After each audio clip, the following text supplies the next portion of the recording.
أعوذ بالله من الشيطان الرجيم. بسم الله الرحمن الرحيم. والنازعات غرقا والناشطات نشطا والسابحات سبحا فالسابقات سبقا فالمدبرات أمرا يوم ترجف الراجفة تتبعها الرادفة قلوب يومئذ واجفة أبصارها خاشعة يقولون أئنا لمردودون في الحافرة أئذا كنا عظاما نخرة قالوا تلك إذا كرة خاسرة فإنما هي زجرة واحدة فإذا هم بالساهرة هل أتاك حديث موسى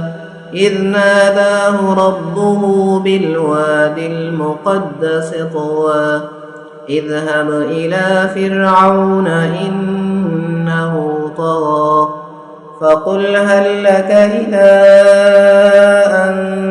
تزكى وأهديك إلى ربك فتخشى فأراه الآية الكبرى فكذب وعصى ثم أدبر يسعى فحشر فنادى فقال أنا ربكم الأعلى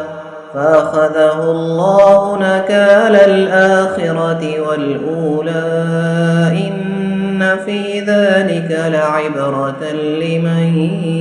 يخشى أأنتم أشد خلقا أم السماء بناها رفع سمكها فسواها وأغطش ليلها وأخرج ضحاها والأرض بعد ذلك دحاها أخرج منها ماءها ومرعاها والجبال أرساها متاعا لكم ولأنعامكم فإذا جاءت الطامة الكبرى يوم يتذكر الإنسان ما سعى وبرزت الجحيم لمن يرى فأما من طغى وآثر الحياة الدنيا فإن الجحيم هي المأوى وأما من خاف مقام ربه ونهى النفس عن الهوى فإن الجنة هي المأوى يسألونك عن الساعة أيان مرساها فيما أنت من ذكراها إلى ربك منتهاها إنما أنت منذر من يخشاها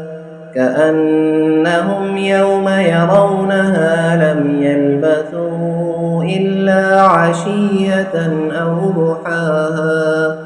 صدق الله العظيم.